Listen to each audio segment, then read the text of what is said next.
Oh yeah, right. Let's get started, guys, without any further ado. Before that, a quick formal introduction on my end. My name is Mohammed Shoaib, and I'm a cybersecurity trainer certified from EC Council.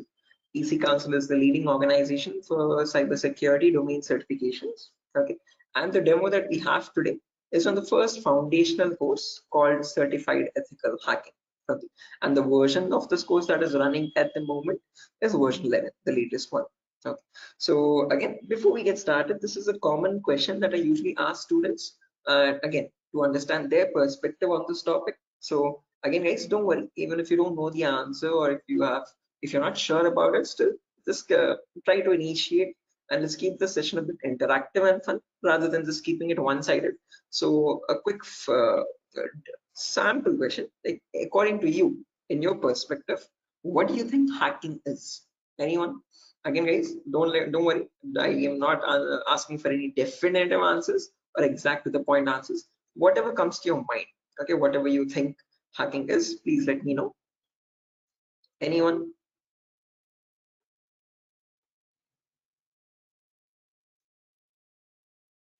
Try to breaking the system. Trying to breaking the system. Is that breaking right? I mean, did I get this right? Break into To the system access is Yes, try to to access your personal things like computer, mobile. oh, okay. Trying to break into the Uh, system or access personal things. Unauthorized access to the system or a data. Unauthorized access to the system or data. That's a great answer. Again, all answers are perfectly right. There's nothing wrong with them. Perfectly correct answers. Anything else, guys? Does anyone else want to add anything to it?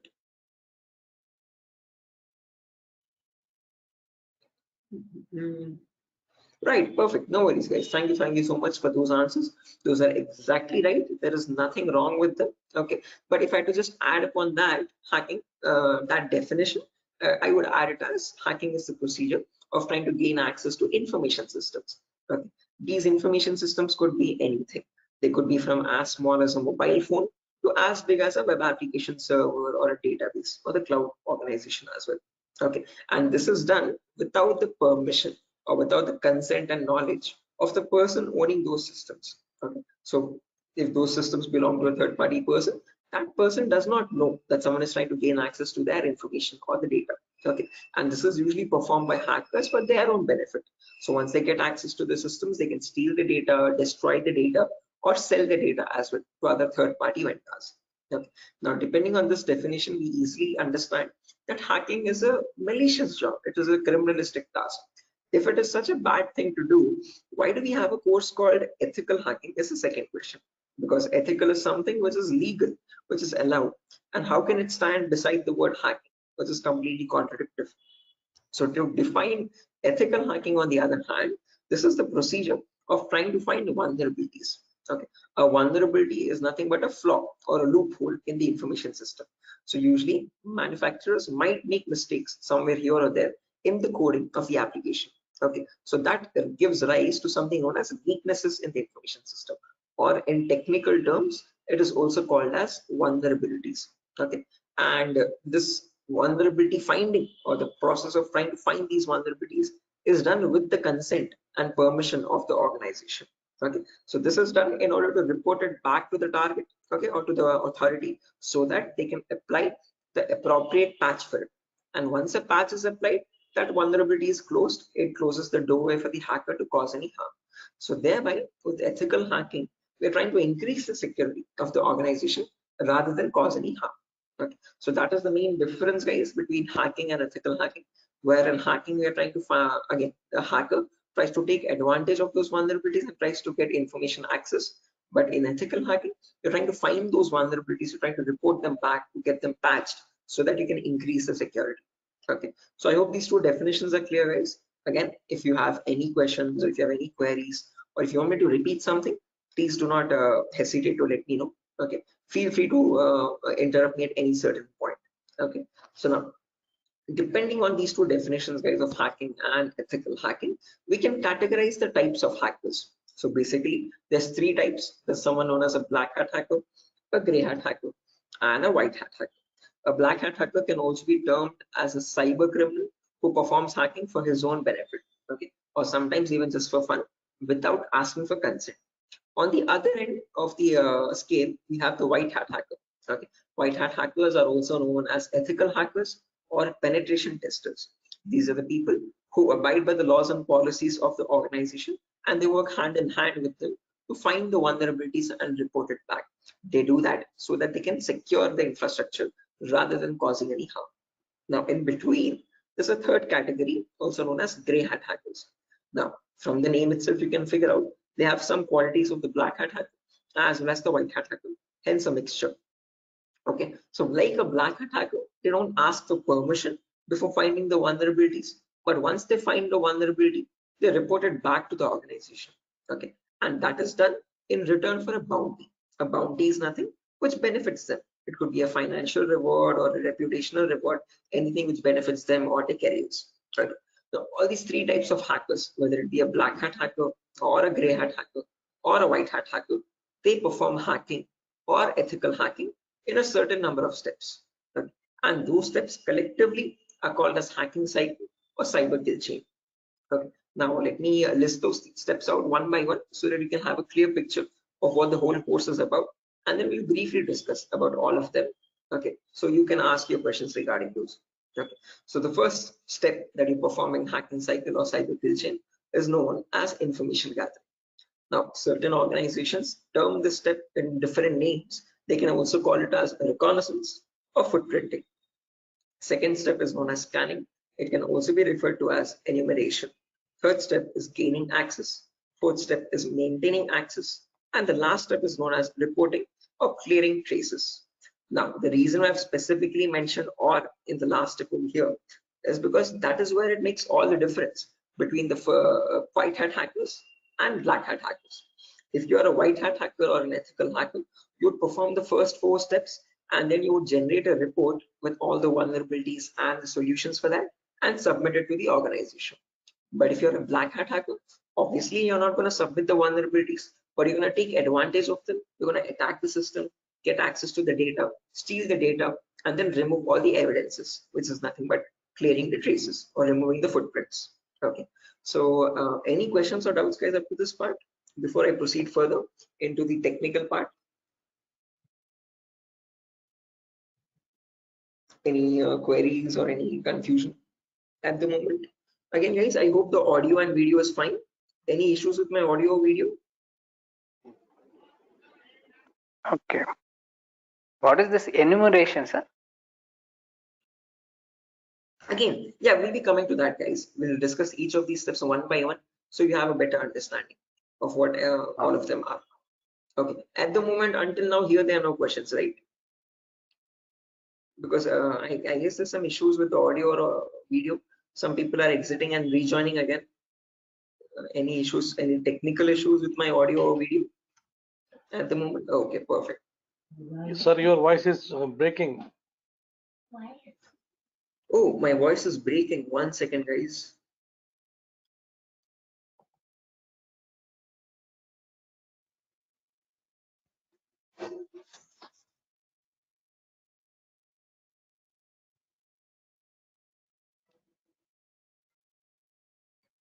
Okay, hello, 1 2 3, hello, 1 2 3. Now it is Guys, okay. it's okay, right? Right, perfect. Clear, sir. Right, let's proceed now, guys, and understand each of these steps one by one so you have a clear picture of what they are.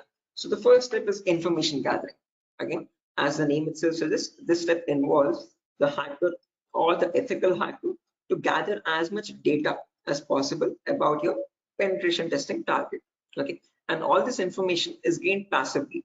What I mean by passively is that you get this information from other third-party sources rather than contacting the organization directly. Okay, so for example, if I have a target like Wipro.com, about Wipro.com, I'll start searching online for all the material for it, okay, all the data regarding Wipro.com servers. Okay, the main question is, what kind of data are we talking about over here? And this is the information that we require. So firstly, we try to figure out all the IP addresses and the range of IPs used by the Wipro's main servers or the secondary servers. Then the who is records to understand who is hosting Wipro.com and since when has it been hosting itself. Then the DNS records to understand what information is stored in their DNS servers, domain name servers. Then employee details such as their contact numbers, their email addresses, their usernames and passwords which are leaked, and their home addresses if possible, and so on. So then the domains and the subdomains of Wipro's website, and the operating system information, like what OSs are being used by the servers that are linked with Wipro.com. Now trust me, this guys, that all this information is available online to be gathered. So if I show you a very basic example, let's say if I wanted to find the DNS records for Wipro's organization, all I have to do is go to the browser, and in the browser I can search for a website called DNS Dumpster. This website is available for free for anyone to access. You can click on the first link,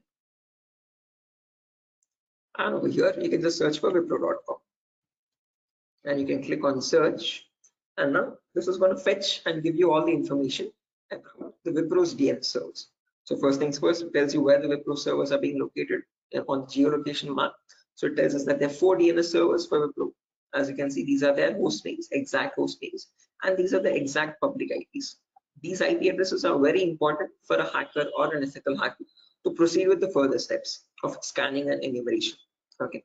After that, we can see that there's the host record telling us what are the Wipro servers IP addresses and the subdomains IP addresses. So this is the main Wipro.com server, which is being hosted on the IP 66.7.148.227.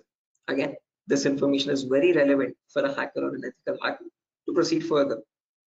Further down, you can also see it also gives us the complete network topology. So this is how Wipro servers are connected to one another, and we have the whole network topology with the host names and their IP addresses. Okay, so this is basically whole Wipro's organization main server data. So again, this data is readily available, guys, for anyone to be accessed. That is not the vulnerability. Wipro themselves manually give out this data so that everyone around the world can access their servers. If this information is not given out, not many people will be able to access Wipro services and the website. Okay, the giving out of information is not wrong over here, but not checking if the information that you're giving is secure or not is the vulnerability. Okay, so we have to see that whatever Wipro is disclosing, all these servers one by one are completely secure. Okay, after information gathering is done, then we go to the next phase, which is known as scanning or enumeration. Now, one of you asked me what scanning or enumeration is. This is nothing but trying to get some extra information about the target by making active connections. What I mean by active connections is that you will directly connect to Wipro servers, and from them you will try to fetch the information. Okay. Similarly, when we talk about enumeration, that is about gathering as much information as possible about all the services that are running on the target organization. So in a Wipro's organization, you might have DNS servers, DHCP servers, SNMP servers, Telnet servers, SSH servers. These are the multiple servers, multiple web servers, or multiple other organizational servers. So about each of that server, you need to get information, like what version of services are they running and what applications are they running. So enumeration is trying to gather information about all these servers one by one by making active connections with them. Okay, so you're directly going to ping those servers and you try to fetch the information from them directly rather than contacting any third-party organization. Now, when we talk about scanning or enumeration, there are 3 types of them. There's something known as network scanning, then port scanning, and then finally vulnerability scanning. In network scanning, we can try to figure out on the target network what all devices are active. Okay, so what operating systems are they using, what servers are available, what client operating systems are there. So trying to understand what all devices are they using, IDS, IPS, routers, switches, what all devices are there. On those devices, then you perform port scanning. Port scanning is where you try to figure out what ports are open, and on those ports, what services are there running. Okay, what applications are there running. Then finally, you perform vulnerability scanning to figure out on those services, are there any vulnerabilities? Are there any weaknesses that you can attack on?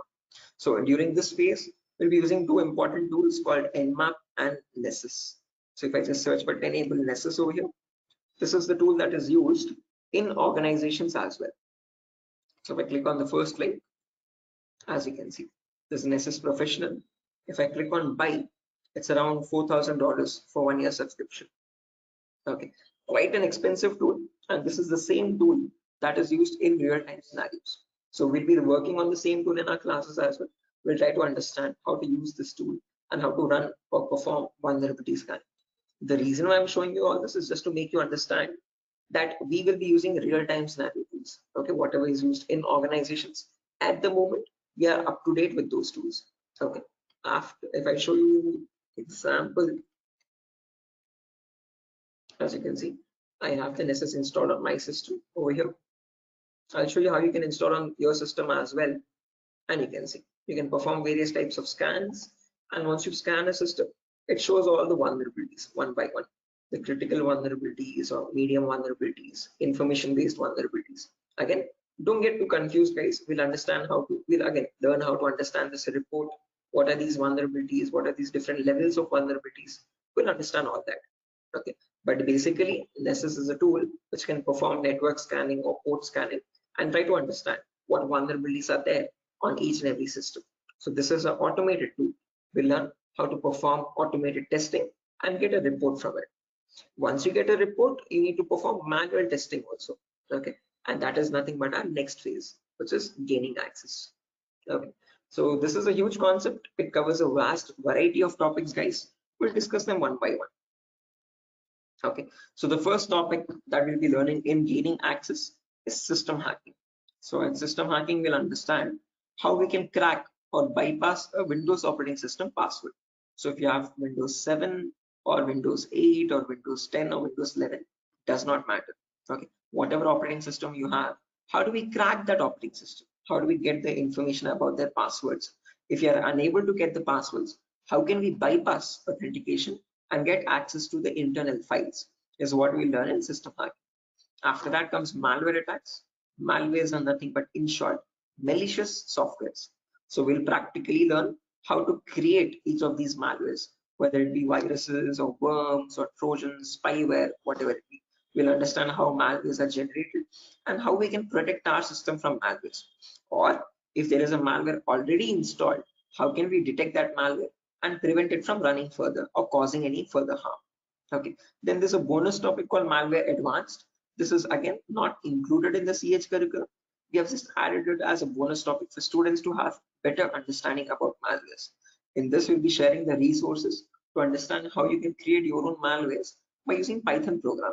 So just in case if you know Python, well and good. If not, also not an issue. We'll be sharing the resources as extra material to understand. So if you are interested in malware development or so, this is a very important bonus topic for you. After that comes network penetration testing. In this, we'll learn all the common network attacks. So in a network, you have multiple, again, devices, IDS, IPS, multiple different types of servers like mail server or DNS servers, DHCP servers, SNMP servers, and so on. So we'll understand how to check for vulnerabilities on each of these servers. Along with that, we can perform a few attacks as well. Sniffing attack, man in the middle attack, denial of service attack, or distributed denial of service attacks, DDoS, okay, and hacking Wi-Fi routers, trying to crack the password of Wi-Fi routers and getting access to those routers. All this comes under network penetration testing, okay, all the common attacks that we can perform in a local network. After that comes social engineering, where we learn how hackers create fake websites, okay, whether it be facebook.com, instagram.com, twitter.com, or flipkart.com. How are hackers creating fake login pages, and from those fake login pages, how are they getting the passwords, credentials? So we learn what phishing attacks are, what are the other social engineering attacks through which hackers manipulate victims into getting their passwords. Okay, so we learn all that, and we'll also understand how to prevent these attacks, how to distinguish between a fake page and an original page, and so. After that, we have web application pen testing. In this, we learn all the common vulnerabilities that exist on websites. So again, websites also have some weaknesses, okay, on which attackers can exploit and try to get access to the internal web server data or the internal database data, and so on.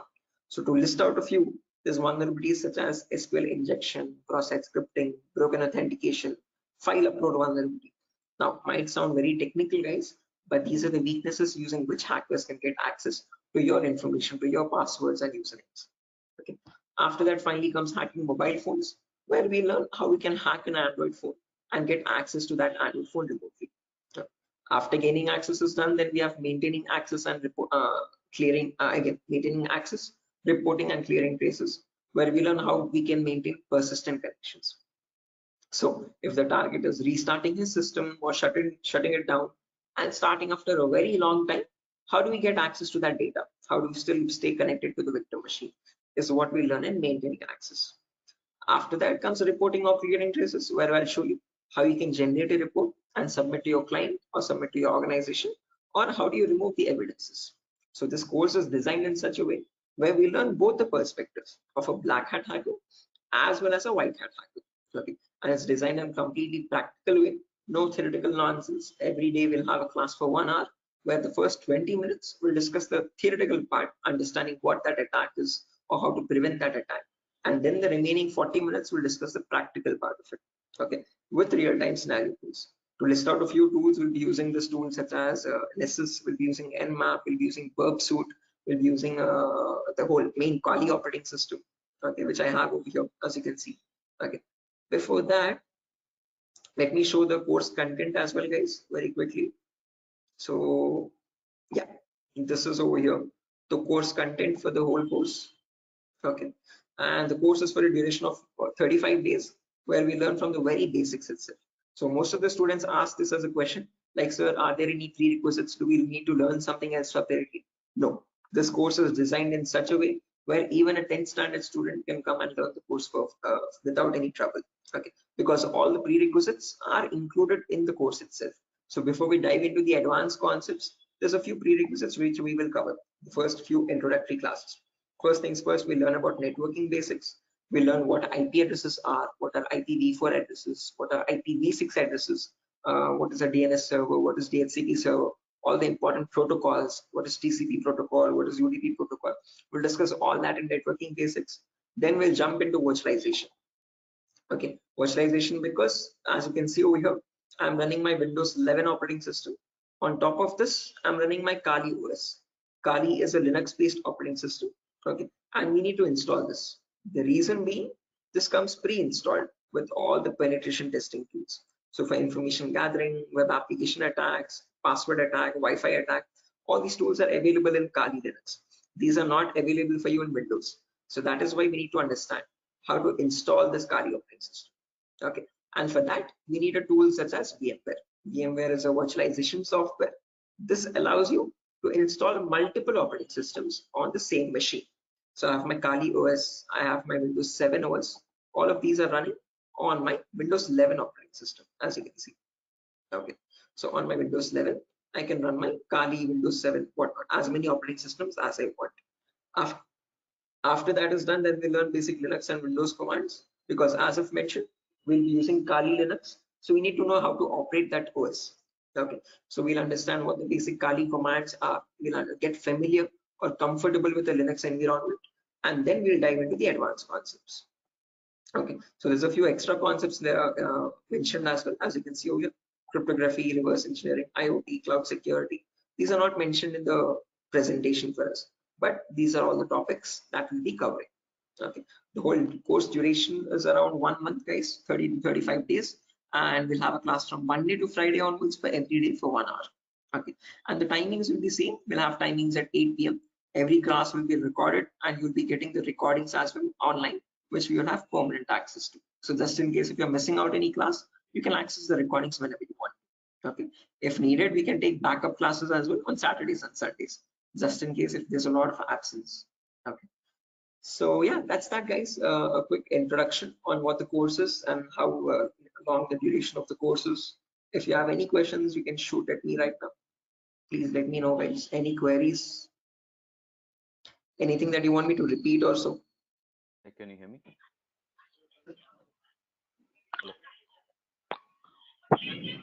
Hello. Yeah, hi. Sir, why we use that websites that you show before this PPT? Sorry, Yogesh, I didn't get your question. Can you please repeat? Sir, we as you said that we use some websites for ethical hacking. So that website that you opened before this PPT, I'm asking about that Yeah. website. The DNS dumpster website, as you can see over here. This is for information gathering, trying to gather information about any certain client. So before we perform hacking, it's very necessary that we know all the data about that organization or the data about that target. So in order to get that data, we have to visit these third-party websites. Okay, sometimes your organization might not give you that data sufficient for us. Okay, that is why we need to gather that information from other third-party sources, websites like DNS Dumpster and so on. Okay, the more the data you have, the more possibilities you have to attack the system. Okay, the more attack vectors you can find or possible paths you can find to attack the system. Okay. So that is why it is necessary to access these websites and get the data about our target from these websites. Okay, okay, so understood. Right. Any other questions, guys?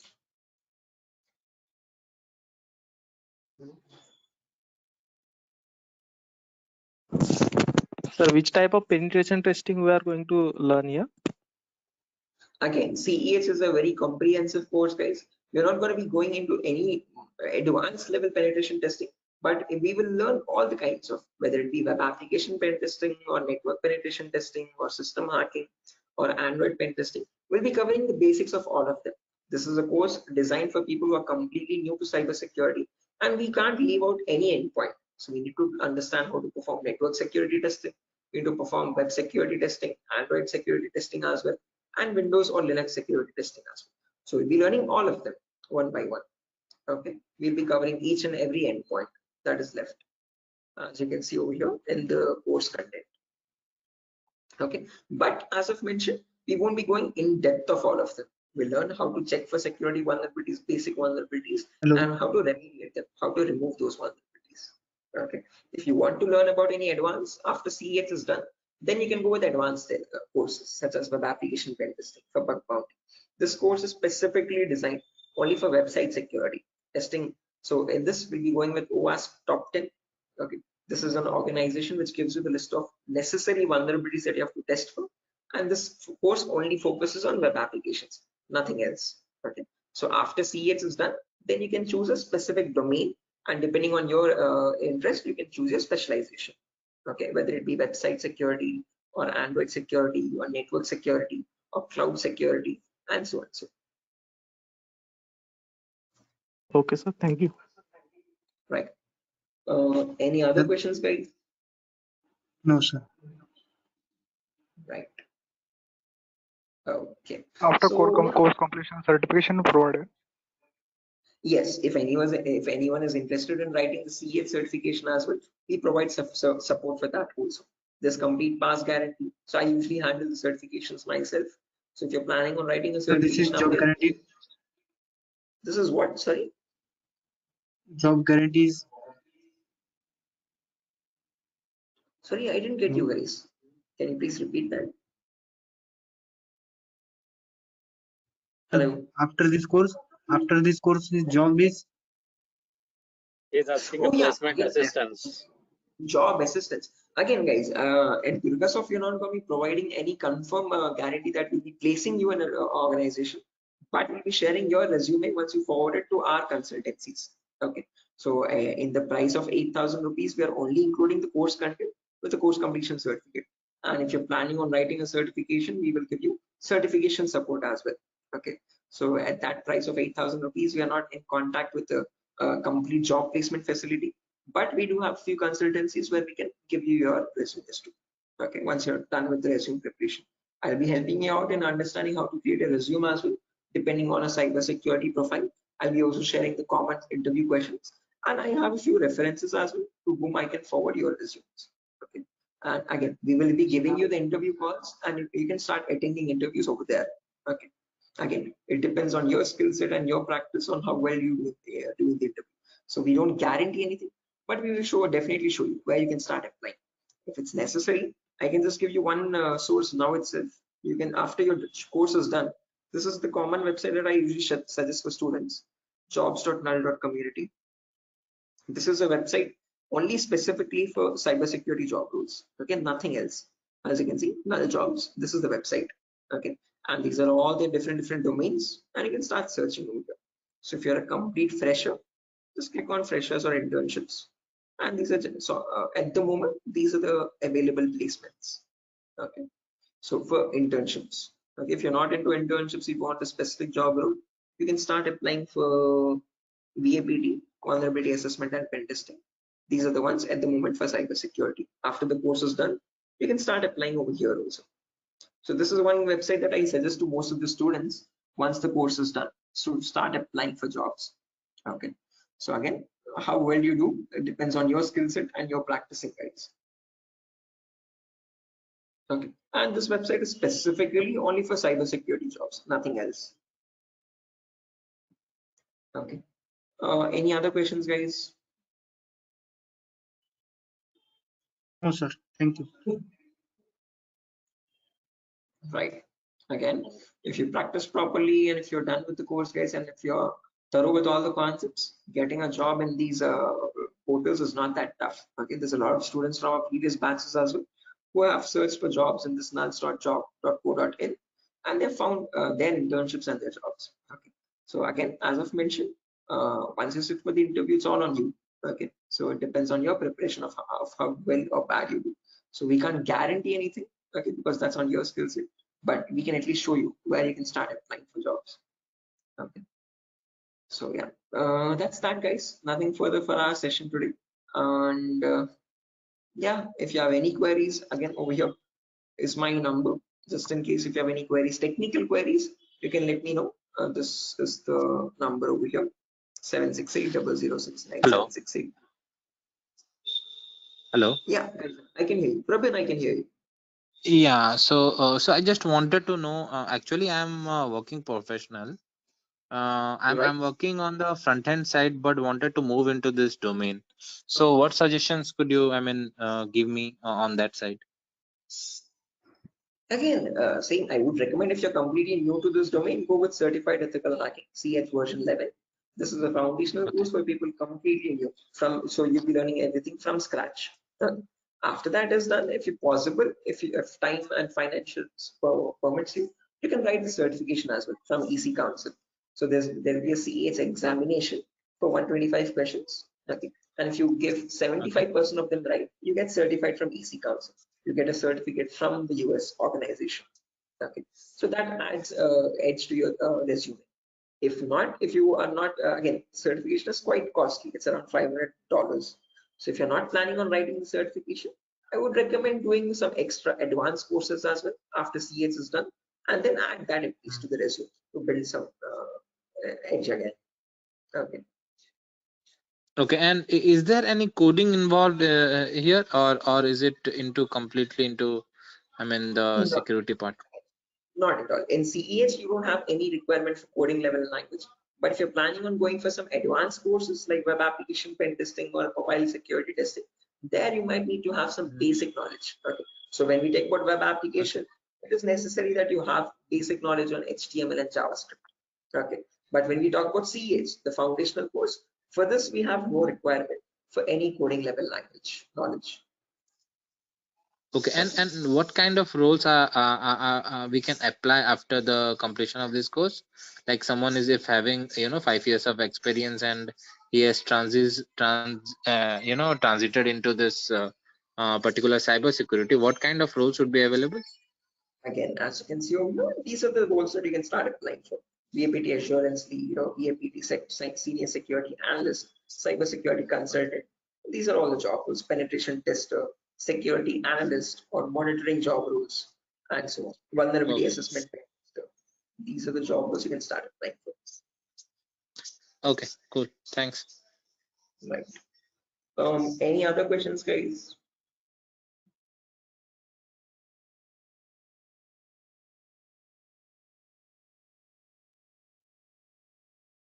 Right. Assuming there's no more questions, guys. So yeah, that's that for a session. Nothing further. Again, we'll be starting the course from Monday onwards, guys. Tomorrow and day after tomorrow, we'll be having the same demo. So just in case if you have joined late also, you can join tomorrow as well at the same time. And if not, you can directly join the course on Monday. Okay. If you have any further technical queries, guys, here's my contact number as I've mentioned already. Although if you have any queries regarding the course date or again course fees regarding that, you can contact the institute. Okay. So yeah, that's that, guys.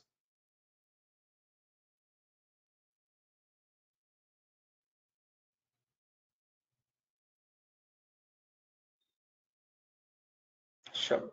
So I'm gonna be exiting, guys. I hope you have enjoyed the demo. And yeah, if there's any queries, please do let us know how we can help you. Okay. Have a good day, and I'll see you soon. Bye bye.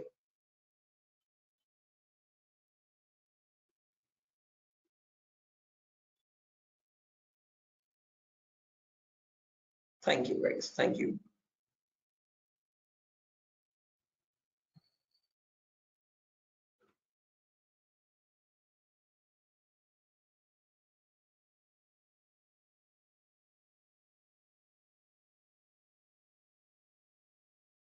Okay.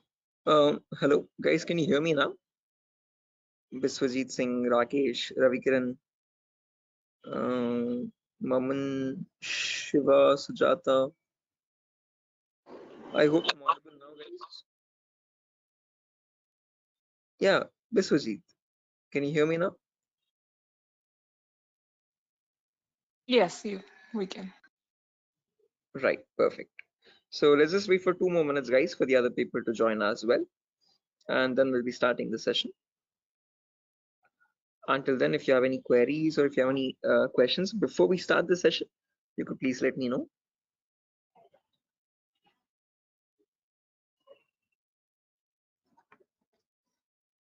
So,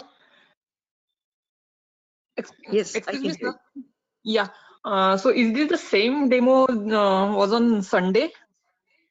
Yes, the same demo itself, guys. Oh, okay. I have attended on Sunday, so I thought it would be some different or what. No, Okay. it's the same demo, guys. A shorter version of that same demo. Again, we'll be starting the live classes, or the course is going to start from Monday onwards. So just in case we're planning on joining the course, you can join from Monday. The first class will be on networking concepts. Okay, thank you, sir. Tomorrow as well, we'll have one last demo. So Thursday and Friday, today and tomorrow will be the last demo sessions, just in case if students have missed out the previous demos, they can join. That's one last chance for them. And then from Monday, we'll be starting the course itself. Yeah, okay. So just in case, guys, if there's anyone who has already attended this demo session, again, just a heads up, this is going to be the same demo. It's not going to be any different from the previous ones. Okay, this is just backup sessions or backup demos for people who could not join earlier. Okay. Okay. Thank you, sir. Sure.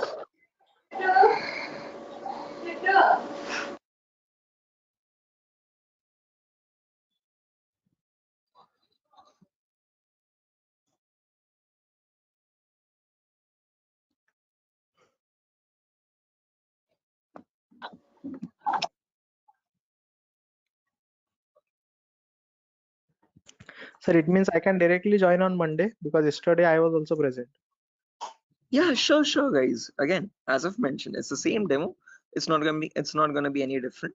So this is only for people who are completely new to it, who have not attended the previous demo sessions.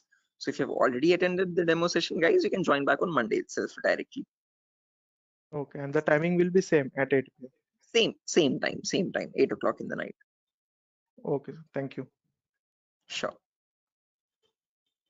Okay, guys, so let's get started without any further ado. Before I get started, a quick formal introduction on my end. My name is Mohammed Shoaib. I'm a cybersecurity trainer certified from EC Council. EC Council is the leading organization for cybersecurity domain certifications. Okay, and one of the courses that it provides for people who are completely new to this domain is Certified Ethical Hacking version 11. This is the latest version of the course that is running at the moment, and this is a course designed in such a way for people who are completely new to this domain. So if you have no knowledge about what cybersecurity is or what hacking or ethical hacking is, this is the course to get started with. Okay. So before I proceed further, this is a common question that I usually ask all the students just to understand their perspective on this topic. So again, guys, let's keep the session a bit interactive and fun. So my first question to you is to understand what your perspective is on hacking.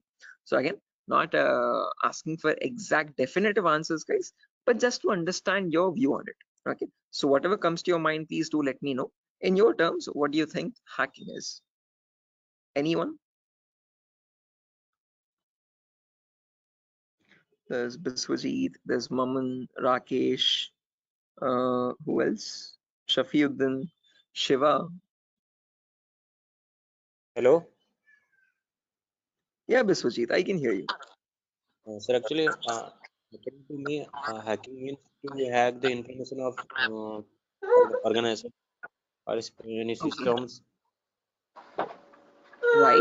Yeah, hacking information or getting access to the information of organization systems. That's a good answer, Biswajit. Anyone else, guys, who wants to add anything to that? That's a perfectly right answer. There's nothing wrong in it at all. Perfectly all right. Any other additions to that, guys? Anyone who wants to append anything to that answer?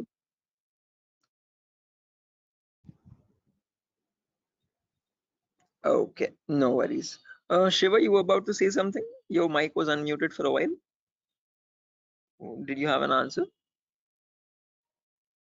Okay, no worries, guys. So let me just add on with Biswajit's answer. So if I had to define hacking on, depending on using on his words itself, hacking is nothing but the procedure of trying to gain access to information systems. Okay, now these information systems could be anything.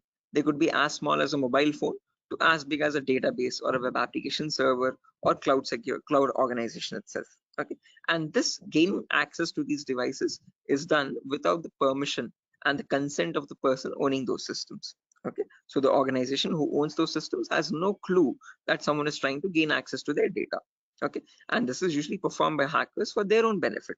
So once they get access to the data, they can steal it, they can destroy it, or sell it on the dark web to other third-party vendors. Now, if hacking seems such a malicious job, why do we have a course called ethical hacking? Is the second question. Because ethical is something which is completely legal. And how could hacking become legal now? That's the main question. So when we talk about ethical hacking, on the other hand, guys, this is the procedure of trying to find vulnerabilities. Okay. A vulnerability, in simple terms, can also be called as a weakness or a loophole in the information system. And using these weaknesses only, hackers try to get access to the target informations, target information systems data. Okay. So your job as an ethical hacker would be to find these vulnerabilities before a hacker does, and this is done with the consent and permission of the organization. So once you find these vulnerabilities, you have to report it back to the organization so that they can apply the patch for it. And once a patch is applied, you're thereby increasing the security of infrastructure and preventing hackers from causing any further harm. So with ethical hacking, you're trying to increase the security and make the infrastructure much more secure and stronger compared to what hacking is. Okay, where you're trying to exploit vulnerabilities.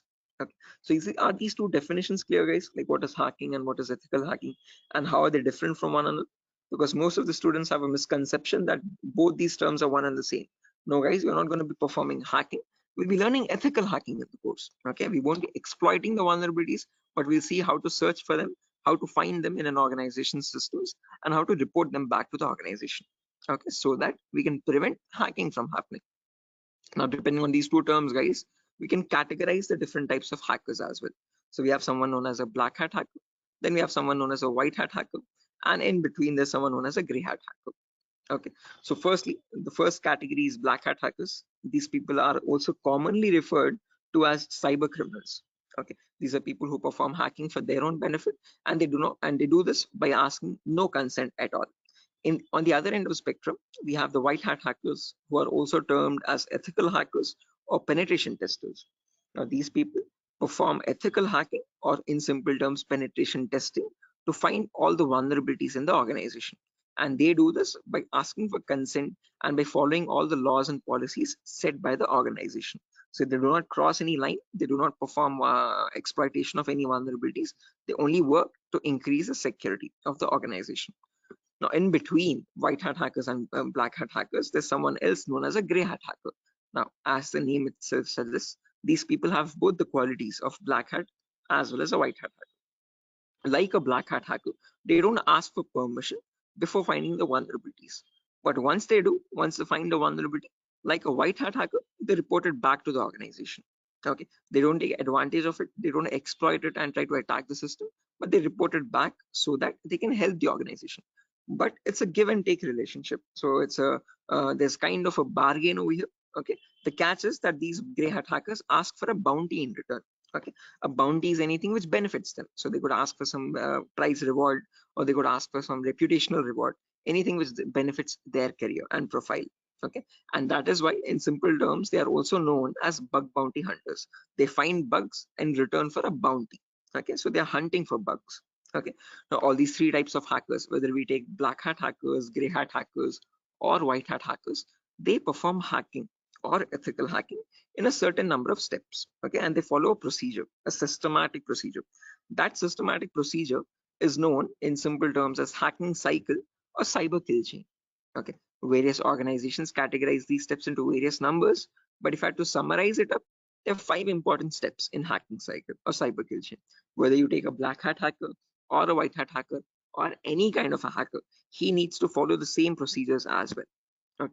Now let me list them out first, and then we'll discuss in detail about each of them, so you have a clear picture of what the whole course is about. Okay. So the first step is known as information gathering. It can sometimes also be referred to as reconnaissance or footprinting. So they are one and the same term, guys. Don't get confused. Various organizations use various terminologies, but whether you hear information gathering or reconnaissance or footprinting, all the three terms are one and the same. After that, you have scanning, which can also be referred to as enumeration. Then you have gaining access. Then you have maintaining access. And then finally, there's reporting or clearing traces. Now, the reason why I've mentioned or over here in the last step in capitals is because to make it a note to understand that this is the only step where you have a difference between black hat hackers and white hat hackers. Now, whether you're any kind of a hacker, whether it be black, white, or gray, the first four procedures are to be followed mandatorily. So you have to follow those first four procedures in the same order. After that, in the end, what changes is the last thing that you do. Okay, if you're a white hat hacker, you would definitely report all the vulnerabilities that you have found with the remediations, with the solutions to remove those vulnerabilities. If you're a black hat hacker, definitely you're not going to be giving any solutions, and obviously you won't be reporting it, but you will try to remove all the evidences. So whatever harm you have caused, whatever data you have stolen, you might leave some footprints here and there. Okay, so that is why it's very necessary that you remove or clear those footprints so that you cannot be traced out and you stay anonymous. So that is known as clearing traces in simple terms.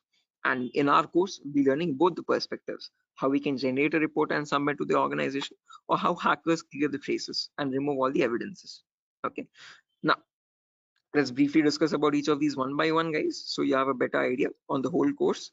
But before that, any questions, guys, for anyone? Again, please feel free to interrupt me at any certain point. Do not hesitate to ask a question. Please Hello, let me know. Yeah, Biswajit, I can hear you. sir.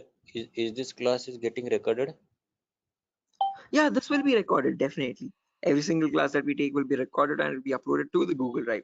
So even once we Sir, start our course as well, the whole duration of the course, every single day we'll take a 1 hour class, and each class will be recorded and uploaded to the Google Drive. So that okay, just sir. in case if you're missing out, if you're absent for a session, you can access the recordings whenever you want to. Okay, okay, sir. Actually, from the starting, you told about hacking and ethical hacking. So, Mhm. could you please briefly tell me? Hacking means like you're hacking the particular some credential information, like something personal information you are hacking. But ethical hacking was that. Oh, I did not get it properly. Good question. Again, Biswajit, when we talk about hacking, this is something that cyber criminals perform. Okay, hacking is where you're trying to get access to information devices. Okay, and using those information, what you do with that information defines what kind of hacking you do. Okay, so in ethical hacking, we are trying to understand how hackers are hacking that information. So what are the procedures are they following, and how are they actually finding that vulnerability, and how are they checking for those vulnerabilities on the systems? Okay, so we as ethical hackers try to find those same vulnerabilities that hackers use, and we try to rectify those vulnerabilities. We try to apply the patches for them. Okay, so just That like that, how that means hackers do it, we are going to do it that in an means ethical manner. Yeah, okay. That means, sir, if a hacker is trying to hack some particular information, and the ethical hackers are there to prevent that through their coding or whatever the algorithms. I think. exactly. Again, in simpler terms, it's not about algorithms and stuff, but it's about the source code actually. Okay, so whatever it is known as a vulnerability. A vulnerability is a weakness or a misconfiguration of the system. So ethical hackers do the job of finding those vulnerabilities before a hacker can cause any harm. Okay, and once the vulnerability is found, they disclose it to the organization, and organization will remove that vulnerability so that your systems are secure. Okay. Sir, then although you told about the black hat hackers, Mhm, red hat, and gray. So what are the mhm. what are the job responsible of the three hackers? Again, yeah, I'll be coming to that as well, Biswajit. So when we talk about ethical hackers, we have a certain few job roles that we can apply for. I'll be discussing that at the end of the class. Okay. Until this part, any questions or doubts? Okay, hacking cycle. And you information gathering, scanning, in information. You will tell detail about this chapter, I think. Right now, yeah, that's the main thing to do right now. I'll be doing that now. Okay. Sir, you continue. Sure. Right. Anyone else, guys, who has any other confusion or any issues with the clarity? Mamun, Shafiuddin, Shiva. Right. Okay. Now let's briefly discuss about each of these terms, guys, one by one, so that you have a better picture of what we are going to be discussing in the course as well. Okay. So the first step is information gathering. Okay. As the name itself says, information gathering is nothing but trying to gather as much data as possible about the target organization. So if we take a client, for example, Wipro.com, for the time being, we need to gather information about Wipro servers. Okay. Now the main question is, what kind of information are we talking about over here? And this is the information as follows. Okay, so we try to gather information such as the IP addresses or the range of IPs used by the Wipro servers, then the who is records to understand who is hosting Wipro's website, and since when it has been hosted, when was it last updated, when will it expire, then the DNS records to understand what data is stored in the DNS servers, then employee details such as the contact numbers, email addresses, usernames and publicly leaked passwords, and domain names of the Wipro.com, subdomains of Wipro.com, and operating systems. So what OSs are they using in their organization? So if I give you a very basic example, I can just go to my browser, and in the browser I can search for a website called DNS Dumpster. This is a common website that I usually show in the demo sessions. So if I search for DNS Dumpster, I get the first link. Now this is an example of information gathering. So you're trying to gather information about Wipro.com from other third-party sources. So right now in this step, we are gaining an information passively. What I mean by passively is that we are not contacting Wipro.com directly, but we're trying to gather information about Wipro.com from other third-party sources, such as DNS Dumpster. Now when I click on search, I can notice this gives me all the information about Wipro's DNS servers. Okay, so at the moment Wipro has 4 DNS servers with these host names and these exact public IPs. So these IP addresses are very important for a hacker or for an ethical hacker to proceed further in the further steps of hacking. Okay, after this information is given out, we can see the mail servers, we can see the DNS servers, we can see all the host records, which are nothing but the main servers of Wipro.com, the main domain name and the other subdomains, and their exact public IPs. Scroll down much further and you can see the whole complete network topology. So this is how Wipro's servers are connected to one another. Okay, so these are all the servers of Wipro. Okay, the main domain and all the subdomains, and the mail servers also, mail or DNS servers. Okay, so this gives us complete information of all the endpoints that you have to test for complete security of Wipro. Okay, now this information is given out by Wipro itself. It needs to be given out. It is mandated so that people can access their services. Okay, what that is not the vulnerability, guys. Giving out the information is not the vulnerability, but not checking if each of these endpoints are secure or not is the vulnerability. So a pen tester or an ethical hacker needs to check for each and every endpoint and see to that that on each of these servers there are no unnecessary ports running or unnecessary services running which are having vulnerabilities. Okay, so now next comes the scanning phase. So after you gather information like this about a target organization, then we go with the scanning phase. Okay, scanning is where we get some extra information by directly contacting the servers. Okay, so to gather more information by making active connections with the direct target. So in this phase we'll be using 3 types of scanning. There's network scanning, port scanning, and vulnerability scanning. In network scanning, we try to figure out on the target network, on the target organization, what all devices are being used. So if we take Wipro for example, in Wipro's company or in Wipro's office, what all devices are being used, what servers are they using, what firewalls are they using, what IDS, intrusion detection systems or intrusion prevention systems are they using, and what all services are they using, DNS, DHCP, and so on and so. Okay, once we know that, then we perform port scanning to figure out all the services as well and their version details. So if they're using DNS service, what version of DNS are they using? If they're using mail services, what mail services are they using and what versions are they? Okay. Finally, perform vulnerability scanning to find the weaknesses on those servers. So if there's any application with an inbuilt weakness, or if there are any misconfigurations like weak password or default unnecessary ports open, all that comes under vulnerabilities. So we scan for vulnerabilities by using some automated tools. Okay. So if I go to the browser now, I can show you one of the very important tools, which is Tenable Nessus. So this is the same tool that is used in organizations, guys. As you can see over here, quite an expensive tool as well. If you click on buy, You can say it's around $4,000 or so for 1 year subscription, and we shall be using the same tool in our lab setup in our classes. So let me show you how the tool looks like. Admin password. Yes. So again, default password, default credentials, policies, scan templates. So this is how your Nessus tool looks like, guys. So this is capable of performing your network scan or port scan or vulnerability scan, and gives you the list of vulnerabilities. So once you perform a scan, it shows you in your network whatever devices are there, what vulnerabilities are there on those devices. So it categorizes the weaknesses on the system in 5 levels: information, low, medium, high, and critical. So if a company has any critical vulnerabilities, it means hackers can easily get access to their servers. Okay, so we'll understand how to perform vulnerability scanning, how to know if a system has any vulnerabilities, and if hackers can hack their organization so easily. Okay, if they can hack, how do we provide the solutions is also what we learn. Okay, after scanning is done, then we go with the next phase, which is gaining access. Now this is a huge concept, guys, covers a lot of variety of topics, and these are the topics as follows. Before I proceed further, any questions or doubts up to this part, guys, in information gathering or scanning?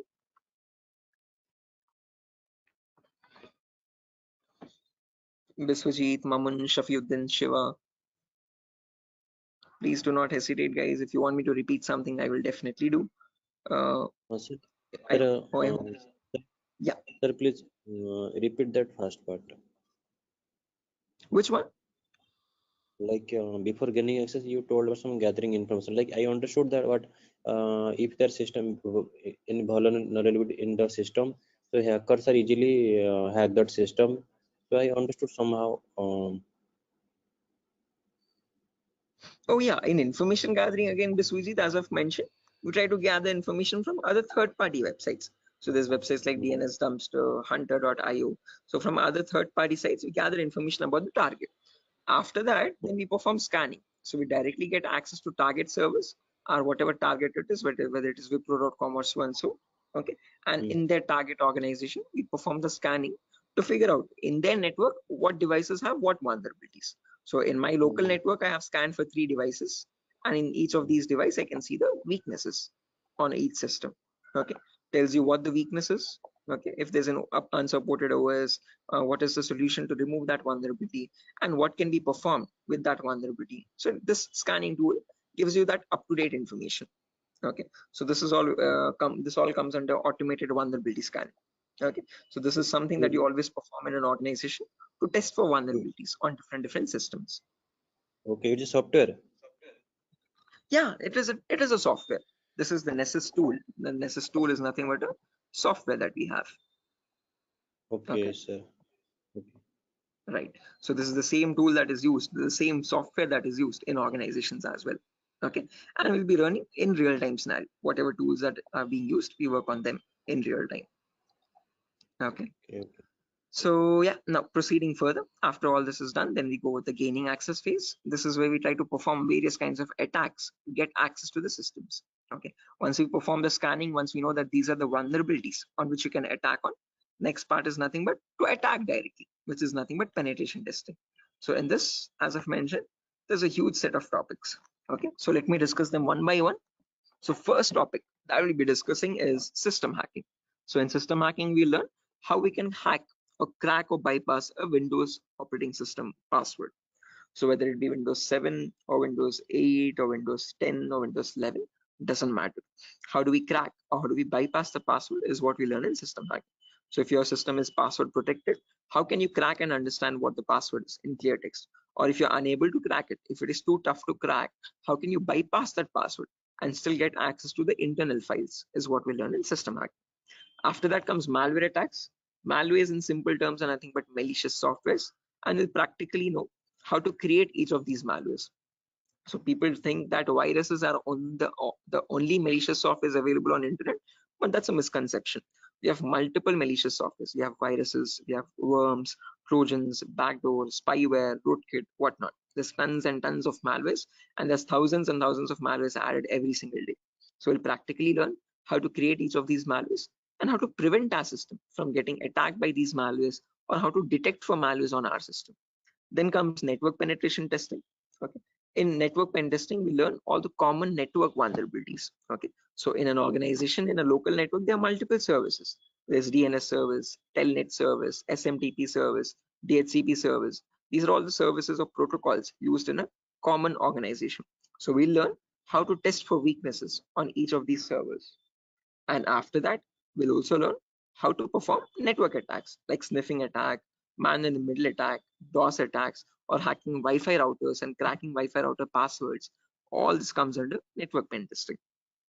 Then comes social engineering, where we learn how to crack passwords from websites. Okay, so how do hackers make fake login pages, Facebook page, Instagram page, or a Flipkart login page, bank login pages? How do hackers get your passwords from these pages? Okay, how can they create fake login pages and send them to the victims and perform phishing attacks? All this comes under social engineering. Then finally comes web application pen testing, where we learn all the common website weaknesses. Okay. Is this useful for SOC analyst role? Yeah, Shafiuddin. We'll be discussing a very basic tool called Splunk as well. That is very important for your SOC analysis role. Okay. SOC is nothing but Security Operations Center, guys, just in case if anyone is confused. Okay. In SOC job roles, we usually see how to monitor and detect threats. Okay. Threats are nothing but attacks. Okay. So for that, we'll be discussing a very basic tool, a very important tool actually, but the very common tool used in SOC, which is Splunk. So this course was helpful for that as well. Shafiuddin. Okay, now after that, coming back to our topic, guys, as I've mentioned, we'll be discussing web application vulnerabilities, where we learn all the common website weaknesses. Now again, this might sound a bit technical, guys, okay, but these are a few common weaknesses that exist, such as SQL injection, cross-site scripting, broken authentication, file upload vulnerability, and so on. So these are the weaknesses that hackers use to get access to the web server, okay, or the databases in the backend. Okay, after that, we have hacking mobile phones, where we learn how to hack or crack an Android application phone. Okay, so how do we use Trojan attacks and get access to the Android phone remotely? Okay, after this is done, then we have two small topics, which are maintaining access and reporting or clearing traces. So this is the most important concept, guys, gaining access. After that, we need to know how to maintain persistent connections. So how do hackers maintain a connection even if the system restarts? Okay, is what is known as maintaining persistent connections. After that, we have reporting or clearing traces, where we'll see how to generate a report and submit to the organization. Or if you're a black hat hacker, how do they remove all the evidences? How do they clear the traces? Okay. Now, since not everyone is from a technical background or might not be from a technical background, we will discuss a few prerequisites as well. Okay. So the course is designed in such a way where you don't have to learn anything separately from outside. So if this is in a way to even a 10th standard student to understand this course in a simple and sufficient manner. Okay, so before we dive into all the advanced concepts, we'll be discussing these 4 prerequisites or 4 to 5 prerequisites. So first we'll learn basically what ethical hacking is, or how is it different from hacking. Then we learn virtualization. Okay. The reason why we need to learn about virtualization is because we'll be using a tool called VMware. So as you can see on my desktop, this is my Windows 11 operating system, and on this I have my VMware application. Okay, this VMware allows me to run multiple operating systems on one single machine. Okay, so as you can see, I can run my Kali OS, I can run my Windows 7 OS, Ubuntu OS, and so on. So, okay, the reason why we need virtualization is because we need to run something known as Kali Linux. This is a Linux operating system, guys. Okay, and this is very important for us because this comes pre-installed with all the penetration testing tools. Okay, for hacking tools or ethical hacking tools. As you can see over here, there's information gathering tools, there's web application testing tools, there's password attacking tools, Wi-Fi attacking tools, and so on. So these are the tools that specifically come only with Linux OS. Okay, they're not available in your Windows operating system. So that is why we need to know how to install this operating system and how to use this out. Okay, again, one good thing is this is completely free and open source. Anyone can download this operating system from the official website kali.org. Kali.org. Okay, so how to download this and how to install this is what we learn in the virtualization class. After that is done, then we will go with basic Linux and Windows commands. So as I've mentioned, Kali is a Linux OS. So we need to understand how to use a Linux operating system. What are the basic commands in Linux and how is it different from Windows operating system? After that, we learn basic Windows server configuration, how to configure a DNS server, how to configure a web server in Linux, in Windows OS. Okay, and after all that is done, then we go with the important concepts. Okay, information gathering, scanning, enumeration, then gaining access, maintaining access, all that comes after that. Okay, so until these concepts are done, then you'll be ready for all the advanced concepts. So this is designed in such a way where you don't have to learn anything separately from anywhere else. Okay, so after that, again, there's a few bonus concepts as well, guys, such as cryptography, reverse engineering, IoT, cloud security, Splunk. So these are not included in other institutes. Okay, these are a few concepts that we have specifically designed in such a way so that you can proceed further and learn advanced courses as well if you're interested. Okay, so yeah, that's that, guys. Again, one last thing, the whole course is for a duration of 1 month, where you'll have classes from Monday to Friday every day for 1 hour. Okay, and every class will be recorded and it will be uploaded to Google Drive. So just in case if you're missing out any classes, you can access the recordings as well. Okay, so yeah, that's that, guys. Any questions on your end? Yeah, Biswajit, you were asking me one question, asking about the job roles, I guess. So once you're done with the course, you can start applying for job roles like SOC analyst, vulnerability assessment tester, or penetration tester, or again, security engineer, and so on and so. Okay, so these are the job roles that you can apply for once you're done with the course. Actually, I have taken this course and I was just learning this course just to get a job in that ethical hacking, like information security and in any IT company. So actually, sir, as I came to know that, sir, is there any like coding algorithm required to just like to do such kind of activity in Good ethical question. hacking? Great question. This is a very common question that is frequently asked by students, that do we need any coding knowledge required for this course? Definitely not. So, sir, in CEH we will be discussing again. We will be primarily focusing on Linux operating systems. So we need to know how to use a Linux OS properly. Okay, so that is the only requirement which we will be learning throughout the course. Okay. Other than that, you do not require any coding level language knowledge at all. Okay, so coding or development knowledge is not at all necessary. Wherever it is, we will be discussing that basic necessity of it. Okay, so there are certain topics where we have a topic called malwares. So in this we learn how to create malwares. Okay, so in that one topic will require basic coding language knowledge, but again, that itself I will myself be teaching it. Okay, so you don't need to learn anything separately from anywhere else. And other than that, this one topic malware, we won't be using coding language at all anywhere. Mhm. So, so Ajay, so actually, I am doing job in Linux support, like technical support. That's great. This is going to be a lot easier for you then. Mm. So actually, that's why I want to change my career, change my like next job into information security on the doing ethical hacking courses. Yes, I one more thing that, sir, is it necessary to get the certification on ethical hacking, like you have done something Right. Again, it gives an edge, Biswajit. It's better to have a certification. If you're not going with certification, I would recommend you learn a few extra courses as well. Okay. After certified ethical hacking is done, then go with one advanced course, one specialization course like network security or web application security or so and so. So that will add you some much more value to your certification. Okay. So into your resume actually. Okay. So it's better to have certification, but if you're not having certification, just to increase or broaden your skill set, learn an extra course after CH in cybersecurity itself. Okay, there's many streams. Okay, we provide web application security as well, testing. So you can join this course as well, just in case if you're not doing a certification. Okay. okay. So after that, web application security is another course. Yes. Okay. Okay, so in this syllabus, sir, what we will learn totally, overally, what we learn, how much we can work in a company. Again, as I've mentioned, CH is the foundational course, so you'll be learning about all the endpoints. So you won't be focusing on one of them, but all the comprehensively all endpoints. So we'll learn network security also, we'll learn wireless security also, we'll learn Windows and Linux hacking also, we'll learn Android security also, and we'll learn web application security also. But in CH, one thing is you are going to be like a jack of all trades, master of none. So you're not going in deep, you're not specializing in any one of the fields, you're learning about all the fields. After that, you can choose one specialization and you can focus on that. You can either go towards web security or cloud security or network security. Depends on your interest. Okay, understood, sir. Right. Then that will the final and long-term career. Long term, yes. Okay. To get started first, usually in cybersecurity, you usually get monitoring job roles for a few months. Okay.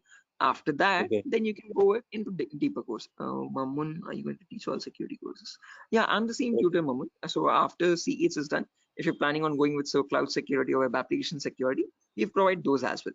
At the moment, mobile and network is not included, but just in case, since there's a huge boom, there's a huge requirement for web application. So that also I provide. Okay. Okay, sir. You can go with 1 year experience, Shafiq, not more than that with CEH. But if you like add a few more courses after that, like after CH, if you do web application and also, you can add a couple years experience, like 2 or 3 years of experience as well. Okay, because you need to know more tools with such years, which that huge years of experience. They will ask you what tools you have worked on.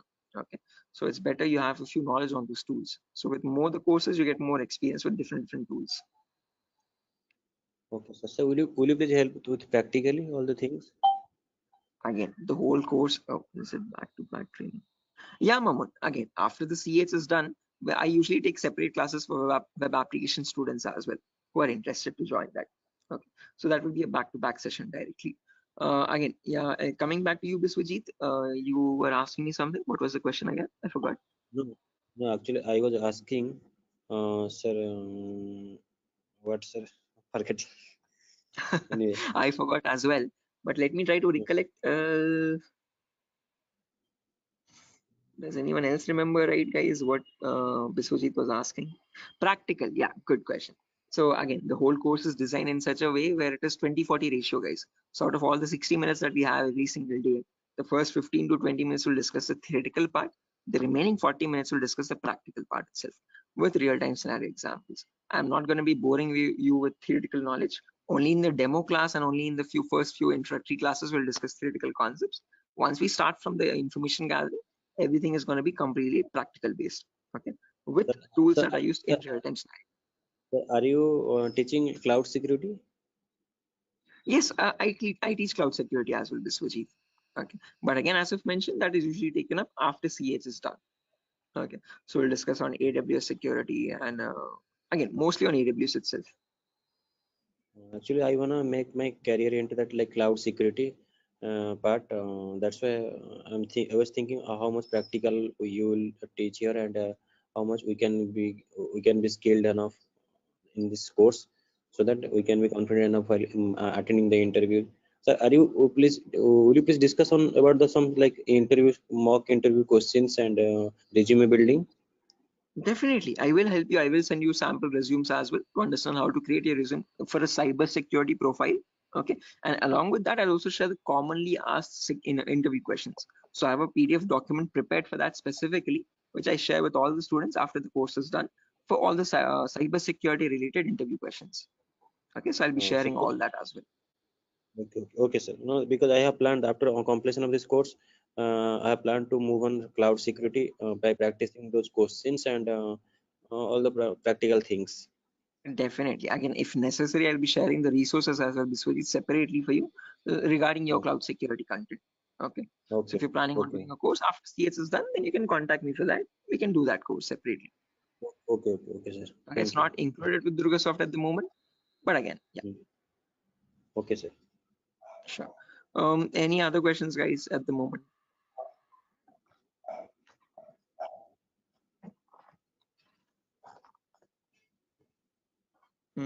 Okay, assuming there's no questions, guys, I'll be ending the session over here. And yeah, that was great interacting with you guys all, Biswajit, especially with you because you have asked a lot of questions. So I hope everything is clear and you have no more unresolved queries. Okay, and now I understood. I will follow that like recording also. If I got any doubts and demo sessions, I will ask you in the next class. Definitely, sure, definitely. Again, guys, if necessary, here's my contact number as well, 76800697768. If you have any technical queries, you can contact me over here. If you have any queries regarding what other technology we should know. Again, Mamun, as I've mentioned, it's better to have Linux knowledge, Linux commands knowledge, and how to use a Linux operating system, and basic networking knowledge. What are IP addresses, what are IPv4, what are IPv6 addresses. If you do not know these also, as I've mentioned, all these are included in the course itself. So these are the prerequisites which are required. But again, I have included them in the course just in case if you're not familiar with them. Okay. So there's no prerequisite for joining the course. All you need is a good laptop to run the practicals. Okay. Minimum requirement would be at least an i3 processor, oldest to oldest i3 processor, and minimum to minimum 6 GB or 4 GB RAM. If you have 8 GB, that is recommendable. Okay. Recommended. But if you have minimum 4, it might hang a bit, but it will work. Okay. So one important requirement is you need a laptop or a device for practicing, because we have a lot of practicals in the course. Okay. So other than that, nothing else is required. Okay. Just interested mindset and a device to practice on. Those are the only two requirements for this course. Nothing more. Okay. All right. So yeah, that's it, guys. Nothing further for the session today. If you're interested to join the course, you can join this from Monday. We'll be having the first class on Monday for networking concepts. Okay. And after that, yeah, tomorrow as well, there's another demo session. So just in case if anyone is planning to join the demo again, you can join it tomorrow at the same time. If not, we'll be starting the course from Monday itself directly. Okay, thank you, sir. Okay, guys. Good day. Thank you for joining the session. It was great interacting with you. And I'll see you soon, guys. Bye-bye. Have a good day. Thank you, sir. Good night. Thank you, guys. Good night.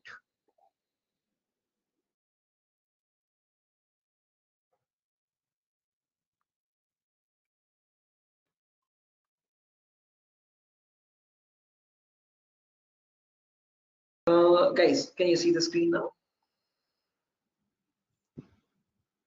Yeah, I can see you now. Yes, sir. The Yes, it's visible. Sujata, Somat.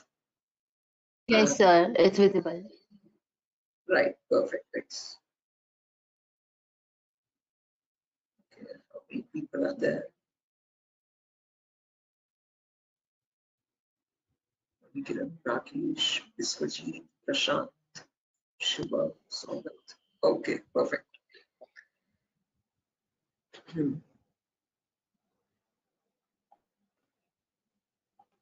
Okay, guys, let's get started with the session without any further. I am already a bit delayed in starting the session, so sorry for that, guys. I was stuck in a work. There was an issue with a security vulnerability actually with one of the organizations, so I was stuck with that. But anyways, let's get started with our class today. With our first session today will be on basic networking concepts. Before I get started, any issue with my audio or video? Anyone? Is everything fine? Can I proceed Yes, with the sir. class? No, actually, we are getting some like noise. A kind Oh, of there's some issue. background. Yeah, Yes, the we can not call it not as a kind of. not clear sound. 1 second. Thank you. 1 second. I'll just change my microphone. Just give me a second for that. Yes, yes.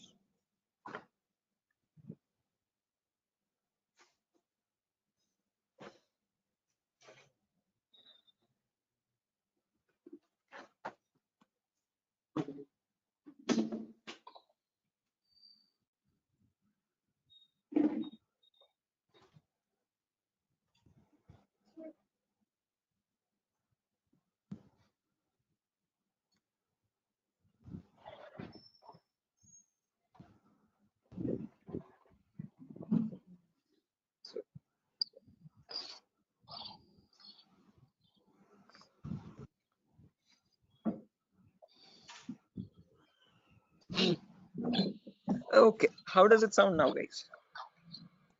It is audible now. Yes, now it is It's clear. audible. Background disturbance, no kind of issues. Yes, yes. Perfect, perfect, perfect. Okay, guys. So let's get started without any further ado. So as I've mentioned, in today's class, we'll be going with basic networking concepts. We'll discuss what IPv4 addresses are. Okay. So before diving into IPv4 addresses, let's try to understand what a network is and what a host is. Now, these are very two simple words that you keep coming across every single day. Okay. A host is nothing but an information device. Okay. Any information device which is capable of communicating with other devices is known as a host. Okay. It could be a mobile phone, it could be a router, it could be a laptop, a personal computer, or any other device, an information device. Okay, which is capable of communicating with other devices. Now, when you have such devices connected to each other, okay, which can communicate with one another, that forms a network. Okay, so a network is a collection of hosts which can communicate with each other and transmit data. Now, just like how we humans communicate with one another, we have our respective names. Okay, I can address you by your name. You can call me by mine, okay, and we can communicate with one another. We have our unique identities, okay. Similarly, these information devices as well have their unique identities, okay. So when they communicate from one device, when it wants to send packet to another device, it has a unique address for each device, okay, and on that address they communicate with one another, and that address is known as the IP address, guys. IP stands for Internet Protocol. This was built by the US military late in the 1950s or 1960s, okay, and there was IP version 1, IP version 2, IP version 3. All these were unsuccessful attempts. They were you could say experimental. What successfully worked out was the IP version 4, and we are still using that in today's world also. IP version 4 in simple terms is Internet Protocol version 4, okay, and that is what we'll be discussing about in today's class, okay. Anyone here who already knows about IPv4 addresses and who's familiar with these networking concepts? No, sir. Anyone? I'm not familiar, but I know the some, like whenever I was doing programming, networking programming in college days. So since the networking, I know how to join the circuit networking programming. I know some networking IP address, and also I've studied through MCA curriculum. So Right. Okay, perfect. No worries, guys. Just in case, even if you don't have any idea, we'll be going from the very basics, okay, from the binary itself, okay, to understand what these IP addresses are. Just as a information question, I just wanted to know if anyone was familiar. If not, also don't worry at all. Okay. So I hope you know why we need IP addresses, guys. IP addresses are nothing but acting as an identity for each device. Just like how we have our names, you can address me by mine, I can call you by yours. Similarly, devices communicate with one another depending on IP address. Okay. Now, how does this IP address look like? Okay. Our names have alphabets in them: SHOAIB, SIVA, Shiva, and so and so. But IP addresses are completely numeric based. Okay. Specifically IPv4. Okay. IPv4 are completely numerical or decimal addresses. Okay. It's a 32-bit address, first property. Now, what is a bit? A bit is nothing but the smallest data format. Okay. It comprises of either 0 or 1. Okay, and your IPv4 address is a 32-bit address. What I mean by 32 is that it contains 32 zeros and ones like these consecutively. Okay, and these 32 zeros and ones are divided into 4 equal parts. Each part is known as a octet. Okay, octa in the sense 8 bits. Okay, so you have 4 parts, it's 8 bits each. Okay, and each of this is known as a octet. In simple terms, it can also be called as a byte. Okay, and each octet or each byte is separated by a dot symbol. This is how computers know IP addresses to be like. Okay, this language is known as the binary language of zeros and ones, and your computers or information devices all communicate on binary language only. But for us humans, it's quite tough to understand binary. Okay, so we can calculate it now. If you're quite familiar, if you have some experience, you can calculate binary in your mind itself. But looking at it and understanding it's quite tough. Okay, so in today's class, we'll understand how we can convert any binary number to a human readable format, to a decimal number. Okay, decimal numbers are from 0 to 9. Okay, these are human readable, what we use regularly from day-to-day life. Okay, what computers communicate on is binary data. Okay, so today we'll understand how to convert binary data to decimal data and how we can range the IP addresses. Okay, before that, a quick introduction on data formats. As I've mentioned, 1 bit is nothing but a value of 0 or 1. When you combine 8 such bits, that becomes a byte. Okay, in simple terms, it can also be called as an octet.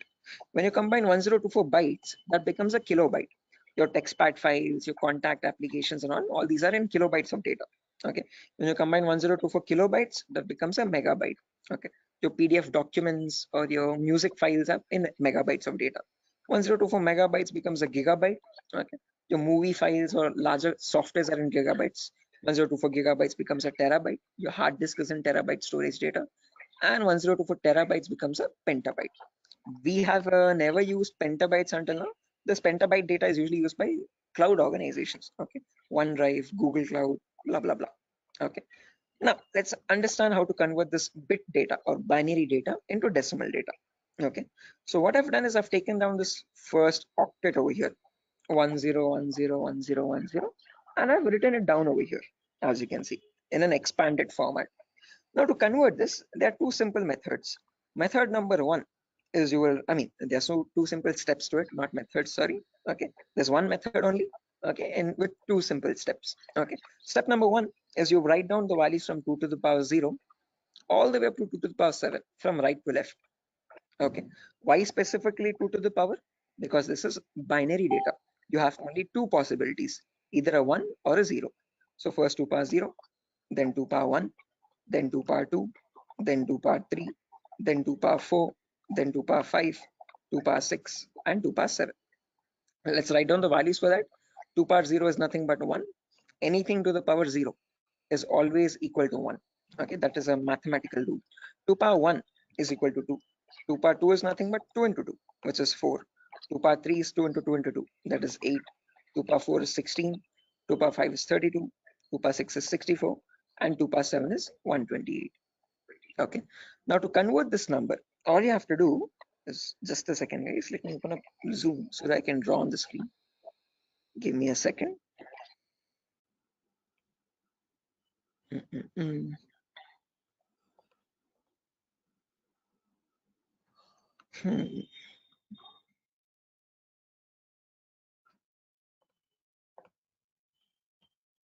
Right, perfect.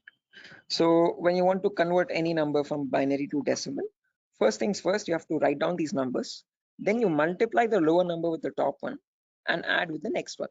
As simple as that. Multiply, add, multiply, add, multiply, add. This goes on till the last step. Okay. So firstly, 2 power 0 into 0. Anything into 0 is 0 itself. So I've written 0 over here. Then 2 power 1 into 1. That is 2 power 1 is 2. As you can see, I've written the value over here. Into 1 is the value itself, 2. 2 power 2 is 4. 4 into 0 again, we have 0. 2 power 3 is 8. 8 into 1, 8 again. 2 power 4 into 0, 0. 2 power 5 into 1, 32. 2 power 6 into 0, 0. And 2 power 7 into 1, that's 128. Now when I add all this up, 128 plus 32 plus 8 plus 2, that becomes 170. So when we humans read the number 170, the computer does not understand it like 170. It understands it like 10101010, something like on signal, off signal, on signal, off signal, on signal, off signal, on, off, like that 4 times. Okay. So is this clear, guys? Any questions or doubts up to this part? Like how we have converted this binary number to a decimal number? How we know that 170 is equal to 10101010? Any questions for anyone? Again, guys, if you have any questions or doubts, please feel free to raise your hand or let me know. You can interrupt me at any certain point. Okay, no issues at all. If you want me to repeat a concept also, please do let me know. I will repeat it as many times as you want. Okay, so guys, any questions up to this part? How we have converted this binary number to a decimal number? Shiva, Sujata, Bharati, Tripti, Vidyadhar. Who else is there? Hello. Biswajit, Chaudhary, Prasad. Hello. Yeah, Biswajit. Sir, you spoke about binary to decimal conversion. Sorry, decimal to binary conversion. Am I right? No, binary to decimal. I've converted Binary. this number 10101010 to So decimal number 170. all the numbers was converted into binary as a decimal. All the binary number is converted into decimal 170. Right. This specific number 10101010. Okay. How did we do that? We wrote down these numbers 2 power 0 all the way up to 2 power 7. Multiply the lower number with the top one and add with the next one. Multiply and add, multiply and add, multiply and add. And that's how I got the final result as 170. So this 170 in binary is equal to 10101010. Right. Is this clear, Biswajit? Yes, I am clear. I know and I clear. Perfect. If everyone has understood this, guys, I have another number over here, as you can see, 01011010. Can everyone convert this value and give me the answer for that? Take your time. You have the table over here as well. Okay. And as I've mentioned, you need to multiply the lower number with the top one. And just go with the next. Multiply and add, multiply and add. Okay. Take your time, guys, and let me know.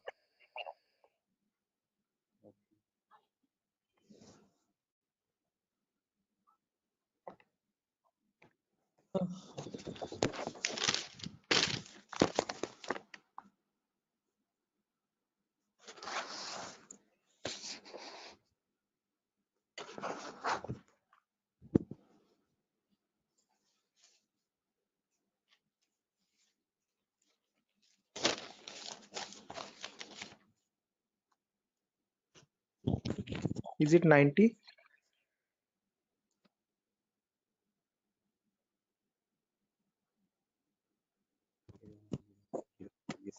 Should be 90. Correct answer, guys. 90 is the correct answer. Anyone else? Sir, are you going to provide us this text file also, or like we have to take notes means No, handwritten notes? definitely. I'm gonna give this file at the end of the class. I'll take down all your email addresses, and on your email, I'll send this document directly. You don't need to take any separate notes, guys. I'm gonna send this document file. Just in case, as the class goes on, if you want to take down any running notes to note down any important points also, you can. Okay, but all these documents, all these notepad files will be given to you directly. Okay, so yeah, guys, I've received a correct answer from a lot of people over here. Again, as I've mentioned, just multiply the lower number with the top one and go on till the last. So this will be 2 power 0 into 0 plus 2 power 1 into 1 plus 2 power 2 into 0 plus 2 power 3 into 1, like that till the end, 2 power 7 into 0. Okay, to anywhere you have 0 over there, 2 power 0 into 0, just put that 0. 2 power 1 into 1, that's 2. 2 power 2 into 0, that's 0. 2 power 3 into 1, that's 8. 2 power 4 into 1, that's 16. 2 power 5 into 0, that's 0 again. 2 power 6 into 1, 64. And 2 power 7 into 0, 0. When you add all that up, 64 plus 16 plus 8 plus 2, you get the number 90. Anyone over here who has not got the number 90, guys, please do not feel shy. Again, if you're getting all the right answers, you're doing much great than me. In my first day, I could not solve this at all. Okay, I was a very dumb guy. So please, no shame in that. Okay, it's completely fine. Okay, because you need to get this concept very right in order to proceed with the further concepts. If you're failing at this one, it's gonna get a bit complex further down the lane. Okay, so any questions on this part, please do not hesitate to let me know. Okay, assuming everyone has got this right. With the other, yeah, exactly. The reason I'm showing you all this is to understand the range of IP addresses now. That's a great question. I was about to ask you. Again, I tell you myself, like in a real-time scenario, you would never have a necessity to convert a binary number to decimal or vice versa. But the reason why I'm showing you this is so that we can understand the whole range. So if you remember, I've told you, IPv4 addresses are 32-bit address. Okay, so in that 32-bit address, if I wanted to get the first IP address, all I have to do is put all zeros everywhere. Okay, now when you put all zeros everywhere, when you convert that, you get the final IP address as 0.0.0.0. Okay, but if you want to get the last IP now, you have to put all ones everywhere. Okay, in all the octets, I've put all ones. So when I convert that, now there will be 2 power 0 into 1 plus 2 power 1 into 1 plus 2 power 2 into 1, all the way up to 2 power 7 into 1.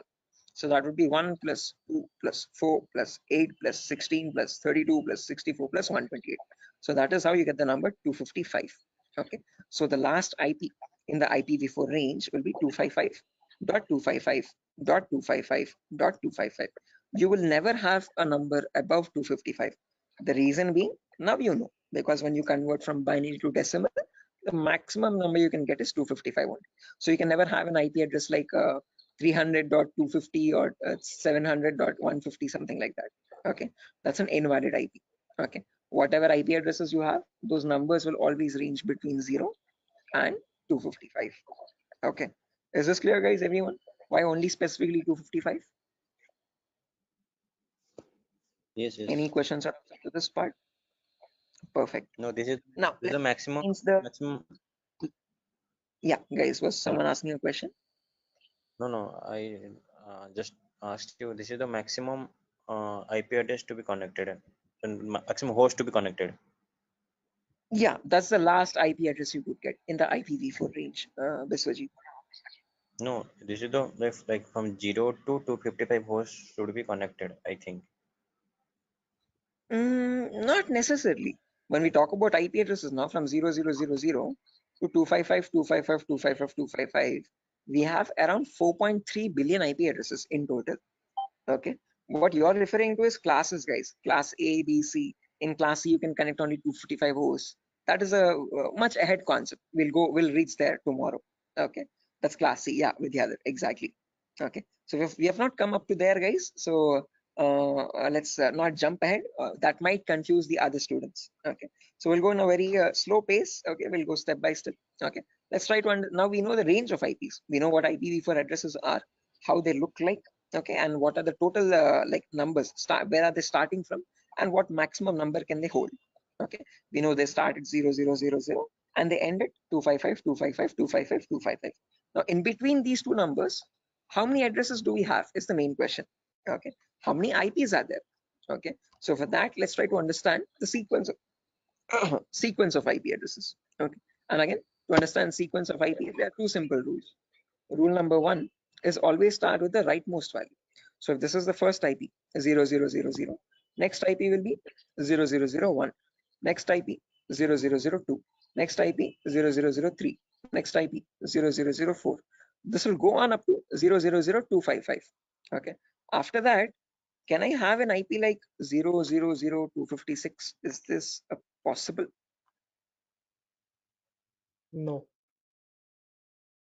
Yes, this is not possible because 255th is the last IP that you can get in any octet.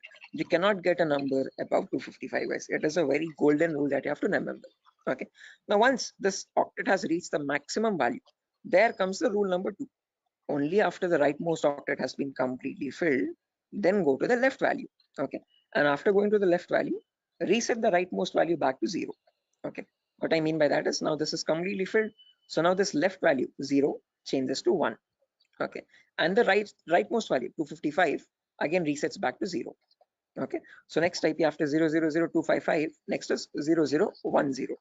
Now don't directly jump from 0010 to 0020. That is wrong again. Okay. Rule number one, always go with the rightmost value first.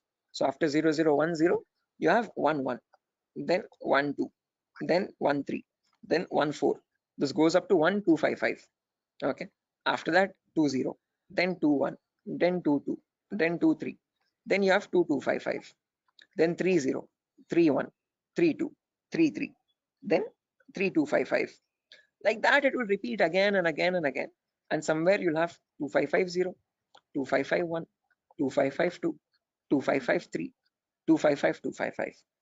Now, both these octets are filled, guys, as you can see. Okay. Again, rule number two. Once the Sir, rightmost octets are filled, what yeah, it signifies? those are the IP addresses, guys. Okay. So those are the IPs that devices can get in total. Okay. Okay, sir, continue. Right. Again, doesn't signify anything. I'm just showing the sequence of IPs. Okay. How do IP addresses progress from one another, one after the other, one after the other? Okay. Like after number one, you have number two, number three, number four. Like that, I'm showing you how IP addresses cycle one after the other. Okay. After So 255, 255. Yeah. is this class C or class B? This is the whole range of IP addresses. We have not come to classes, so forget that classes exist for the time being. Okay, I have not discussed what classes are. Okay, I have not discussed. I have not brought up the word class. Okay, so for the time being, just forget the word called class. When I come into it, then get reminded of it again. Okay, Biswajit, do not confuse yourself. I am right now just telling you how IP addresses progress from one after the other. Okay. Okay. So I'm just telling you what is the first IP. After that, what is the next IP? After that, what is the next IP? After that, what is the next IP? As simple as that. Okay. So after 00255, now this is completely filled. This is also completely filled. So now this 0 changes to 1. So after that, 0100, 0101, 0102, 0103. Then you have 10255. Then after that, this 255 becomes 0 and this 0 changes to 1. So 110, 111, 112, 113, 11255. Like that, the cycle repeats again and again and again. And somewhere you'll get 01 255.255. Just like how we had 0.0255.255, you have 0.1.255.255. Then after that, from 0.200 to 0.2255255, 0.300 to 0.3255255, like that, 0.255000 to 0.255255255. Now, whatever cycle repeated from the first IP 0000 till the IP 0.255255255, same cycle again repeats from 1000 to 1.255255255. Same repeats from 2000 to 2.255255255. Same from 3000 to 3.255255255. Finally, from 2.55000 to the last IP 2.55.255.255.255. Okay, so all I'm showing you is the progression of IPs. How do IPs change from one after the other? What is the consecutiveness of IPs? Okay, so if you wanted to get the total number of IP addresses, you from 0000 till 255.255.255.255, it would be 255 to the power 4, because each cycle is repeating 255 times. So the total number of IP addresses would be 4.3 billion IPs. Okay, which is the number equal to 255 to the power 4. So with the other, yeah, the correct number of IP addresses would be 255 to the power 4. Hello, is that clear? Yes, sir. I Yes. understood something. Yeah. Okay, guys. Until this point, any questions, guys, for anyone? Again, do not get confused, guys. This is just to show you the sequence of IP addresses. In a real-time scenario, you would not need that anywhere. I'm just going very theoretically to get you familiar with the foundational concepts, like how IP addresses are built, how do they look like, what is the sequence of IP addresses, and so on. Going very basic. Okay. Sir, So sir, you told. Hello. yeah, Biswajit. Sir, you told that 4.3 billion IP addresses. That means, sir, I did not get it actually. That, yeah, again, how many IP addresses are there, Biswajit? If you remember, each octet is cycling 255 times. Okay, so this first octet, rightmost one, is going from 0 to 255. Okay, after that from 10 to 1255, again 255 times. So like that, each octet is cycling 255 times. So there are 4 octets now. So 4 octets in the sense 255 into 255 into 255 into 255. Basic permutations and combinations. Okay, and when you calculate that 255 to the power 4, you get the number 4.3 billion. Okay, so that is how we got that number. Is that clear, guys? Okay. Hello? Hello? Yes, sir. Yes, sir. I Yes, sir, understood. clear. Right. Perfect, guys. Now, my question to you guys is, in today's world, in the era of 2022, are 4.3 billion IPs sufficient? No. No, Anyone? sir. No. No, sir. Definitely. Right, correct. Because the population itself is around 8 billion people, right? Close to 8 billion or 8.5 billion. 4.3 billion IPs are nowhere sufficient at all. Okay. Again, each person might use multiple devices in the network also. Okay. So that is why, to come up as a solution, they made these IPs into 2 different parts. Okay. Solution number 1 was they divided these IPv4 addresses into again 2 categories. One, something is known as public IPs, and there's another category called private IPs. Okay. This categorization, okay, or division of IPv4 into public and private IPs is known as NATing, network address translation. Okay, when they knew that this solution is also not working out, this might also still cause the IPs to go extinct, then they came up with another set of IP addresses known as the IPv6 address, guys.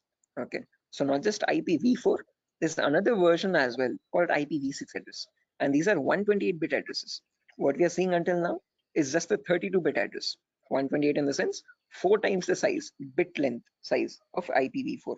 Okay, but in that you have trillions and trillions of IPs. Okay, not billions, but trillions. Okay, so we'll discuss IPv6 on a later date. Okay, but in today's class, we'll end it with public and private IPs. So let's try to understand what these public IPs are and private IPs are. Okay, so public IPs are the IPs given to you by your internet service provider. So in our home, we might have different broadband connections. You could be using Act FiberNet or Airtel or Tata Docomo or BSNL. All these people are providing you the service of internet. Hence, they are known as ISP, internet service providers. Okay, they give you access to the internet by giving you a public IP. Okay, so to your home, you might have a router. Okay, that router might be getting a wire from the outside. Okay, that outside wire, that cable is nothing but giving you the public IP. Okay, so if you want to check your public IP, you could just go to the browser, and in the browser you could just search what is my IP. What